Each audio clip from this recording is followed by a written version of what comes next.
Now let's talk about Braixen. This is a matchup that I'm familiar with, but it's still quite difficult because it requires a lot of patience. I've been playing this matchup quite a bit with Shadowcat, and I also played double in a set recently. Now, Braixen is one of the very few characters in the game that can actually challenge Shadow Mewtwo's field phase. In fact, I think the matchups where Shadow Mewtwo has the most difficulties are characters that actually can win field phase against it. Braixen is going to really cycle through all these supports until they find one that really can nullify your playstyle. If you're like me and you like to do jump Y a lot, it's very effective against Braixen side Y. They're going to pop Rotom, and they can even start using side Y and cancel it into Rotom to hit you while you're in the air. Another support that they like to use is Magikarp, which is quite annoying because even when you do land a hit, you're not going to be able to convert. So it's really, you got to deal with all the different kind of supports that they can use. Me personally, against Braixen, I like to just go for the Eevee because I like to get momentum and kill it as fast as I possibly can. Eevee is really my default, but Miss Magus is also a really useful support as well, just so it makes sure that once you do win a field phase, then you can win that dual phase after. So it's really up to you what support you use. None of them are particularly great against Braixen because it has very evasive moves, but I just remember that Togekiss is a very good support against Braixen if they're going for a lot of side Ys and if they're going for a lot of forward Y, which I always call kick the can. That's what it sounds like Braixen's saying. But this is the thing with that move. If I pop Togekiss, not only does it increase my movement speed just by walking, but it increases my homing movement speed as well. So let's say we set Braixen to do probably one. This is a top 5 obnoxious move in the game. Forward Y, and then we'll have it block. Alright, and then let's have him just do that. Now, if I see this, it's just goes super far, right? I try to whiff punish it, oh, it doesn't go far enough. And I'm that far away, I can't do anything. It's very difficult to do anything about that move. If you have Togekiss, right? If you're running around here and you see that, as soon as you see that, you can home so fast, you will actually home into that. That's how fast Togekiss is. So you just want to wait just a little bit, and then you go right up into it. So Togekiss is very useful for that. Togekiss is also useful for if they're going to want to do this. If you have Togekiss on deck, you can run around them and then go for a homing. So what you want to do, you pop Togekiss, and then whatever direction they're going, you go that direction a little bit, and then you home. So let's see, go that direction, then homing. Very useful. And in dual phase, this allows you to space out 8x also. So let's see. This move, there's not really too much of an answer Shadow Mewtwo has versus this move. This move is just messed up. Like, I don't know why they gave Braixen access to this move that just destroys tall characters. You can't do jump Y over it. You can't really Zen headbutt through it. You usually get hit. You can't forward Y it. It's unfortunate. Unless you have a level 3 blast going, then you're not going to really be able to get around it. The problem with level 3 blast is if you're just throwing it in neutral, even if they're doing this, they can do the side A, which moves them away, and it'll get around the tracking of your level 3 sideways blast. Now, if you decided to pick a Molga, that's where that can help you. And if you're at a far away distance, and they're throwing these out, if you have Togekiss, depending on the angle, you can go through it, but it's not really that reliable. Honestly, the biggest thing is to get Braixen kind of near the wall so that if you can dodge one of these, you can forward Y before it can do another one. Oh, actually, you can't. Well, Zen headbutt, I guess you're gonna have to go with. It's just very difficult to deal with that move unless you completely walk around it with Togekiss and then interrupt it before it can throw another one. But it's extremely good. That's just sucks dealing with that move. Unless you're like, you predict it, you're like, alright, I'm gonna charge up some level 3 sideways blasts out here to go through it. It's just really annoying. So what you can do, however, is you can reflect, and you can actually punish Braixen, so that's pretty useful. But you're gonna have to predict on that one for sure. But yeah, that move is really dangerous. You want to get it into the corner to force it to do that option, but it's a very annoying attack to deal with. It's not as good in dual phase because you can dash forward and then you can have like 2Y. Let's just talk about dual phase actually. Dual phase, this move is going to be super annoying. Also, let's see, how do you... If Braixen does release A, it gets into this enhanced state. Now, what enhanced does is it makes it have access to better versions of its Pokemon moves, just like how a lot of other Pokemon are, but particularly the one that you're going to worry about is the jumping A. So 8X into jumping A, if you block the 8X, there's nothing you can really do about the 8A. Even if you try to side strike it, actually let me show you what happens if you try to do this. Do you see that? Do you see how ridiculous that is? That's, I don't know how and or why they, wow. It's messed up. See if I try to counter. See that? They can anti-air that. They have enough time to block or anti-air. Ridiculous. See if I try to teleport, what happens?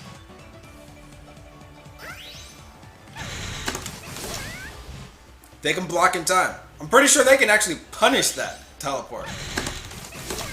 Yeah, they land way earlier than you do. Try to teleport back. Land again. They land faster than you do. So it's a nightmare. Braixen 8X by itself is minus 16.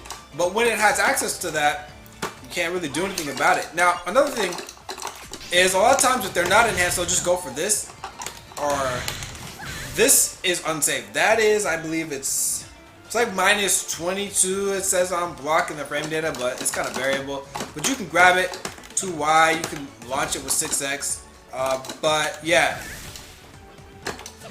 Now the problem is the frame data says that if Braixen does this move, that it's 0 on block. I don't know depending on the height, but usually what they'll do is they'll do this light screen after, which is an 11 frame move, and it will beat out any of your 11 frame moves. So it's effectively plus. You can jump over it with jump X, but then you put yourself in danger because a lot of Braixen likes to do this, and at least do a full juggle in the corner. Now, reflecting over a lot of Braixen's attacks is a viable strategy. You can avoid flamethrower like that. You can even avoid 8X, but it's kind of iffy. Really, for 8X, you just want to stand outside the range. That's why Togekiss is really useful. When I play Shadow Cat, a very large number or a very large amount of the damage I get comes from just making him make that 8X whiff. You know, just stand back here and you can shoulder it. If you're trying to counter near it, it's going to try to do either an 8X or an 8Y to stuff you out. It might even try a 2X, but you just counter and you'll backdash and avoid all that. You counter too close to it, 8X will still catch your backdash. You counter around this range, backdash immediately, give them the burn side. There's not much they can do about it. So those moves, if you want to see visual, 2X, 8X, and then 8Y. You can bait all of those out, and they have long whiff animation, so you can whiff punch all of them. This is unsafe on block. It is minus, let's see, I think it's minus 12. Yeah, it's minus 12. Max distance, you're going to have to worry about it, but particularly they can cancel into any support, in which case they'll probably be positive on block. This is going to be an annoying attack. CADC it if you can. This, you probably shouldn't CADC because then they could just do one of these, and then they can hit you. Level 3 Blast is useful against Braixen, but really you're going to want to be rushing Braixen down. One of the best things about rushing Braixen down is that you can go for Vortex, because Braixen has obnoxious moves such as this, or such as this, 4X, which will avoid attacks that are meaty. It has complete invincibility against physical attacks on frame 1 to frame 8. It is insane. However, if you knock it down, and you go for some Cyclones, you know, what are they going to do about it? They're going to go right back into it. So that's perfect. As for neutral, most of your neutral is trying to get them to whiff moves, not really asserting your dominance. But one of the things that you can do to provoke that is level 2 blast. See, Braixen always wants to light screen. They always want a 2X under your stuff. So if you can do this at a range that's like, you know, just barely reactable, they're going to try to get antsy and do it preemptively, where you can go under it with this. Or if this goes over them, and then they're not in distance for the 2X to hit you, then you can whip punish it right there. Jumping is nice against Braixen. It has a pretty okay anti-air, but a lot of times you're just going to be able to stuff it out because, like, if you cross it up, it's just, Shadow Mewtwo's jump wise a pretty good angle. But this matchup is a lot less about, like, trying to play footsies against Braixen, and I really believe that you just want to force it, not even to just block pillars, you want to force it to deal with your 6X as much as possible. That is going to be your go-to button all day, every day. Because Braixen doesn't have that good of a way to deal with it except its own 8X, which, once you get it worried about this, you get it whiffing the 8X, you dip, and you whiff punish it. So that's really the game. It's going to be a whiff punish battle between your 6X and their 8X. And your whiff punish tools are better. And once you get burst, you see them whipping 8X, super that. So that's going to be what you're really going to be doing in this phase. Now, when Braixen is approaching you, getting close to you, do not be afraid to walk back all the way into the corner. Because at the end of the day, you can reflect to get out the corner, or you can just jump over it with jump Y. And a lot of times, unless you're like just waking up, then you're going to just go right over a flamethrower. So yeah, you definitely want to be pressuring Braixen whenever possible, similar to how you're going to be pressuring Sceptile, similar to how you're going to be pressuring with Champ. And Vortex is your friend, since now it only does 40 damage over recoil. You do this 6X into a Vortex as a block string. Braixens love pressing buttons, so that's going to clip them out of a lot of their stuff. Bursted Braixen is always enhanced, meaning that if you block this, you're just kind of screwed. Let me show you how ridiculous Braixen is when it gets burst. Let's say they did one 8X into that. Look, it's already broken.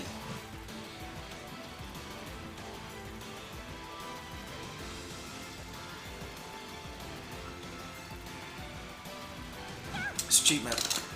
It's cheap. Dealing with Braixen, specifically as Shadow Mewtwo, you kind of need to deal with that burst as if it's Gengar's. Because a lot of characters have enough shield and they have enough life in general so that they're not going to lose immediately when Braixen gets burst. But if Braixen gets burst against Shadow Mewtwo, you're probably going to just lose because your shield gets broken in 2 exchanges. You block one 8X, you can't do anything about the fallout. You block another 8X or you block another jump A, boom, it's done. So, you know, just treat it exactly as if it was Gengar, I feel like. So just remember that the 8A or the jump A will not break, but once you block the 8X, it will break. And then they can go right into super. So that is the basics for dealing with Braixen. It is quite a frustrating and difficult matchup, but you can win it as long as you are rushing Braixen down when you are in dual phase and getting it to eat a lot of shoulders, and you're able to whiff punish the 8X, the 2X, and the 8Y if it's trying to catch you preemptively jumping. And then Togekiss is extremely helpful for running around the side Y in field phase. And then you just basically want to get it to the corner, get it to overextend with either forward Y or the back Y, and then you're gonna have to make some sort of a read usually, but oftentimes you can do a jump Y if they're not going for too many back Ys. Anyway, let's move on to the next character.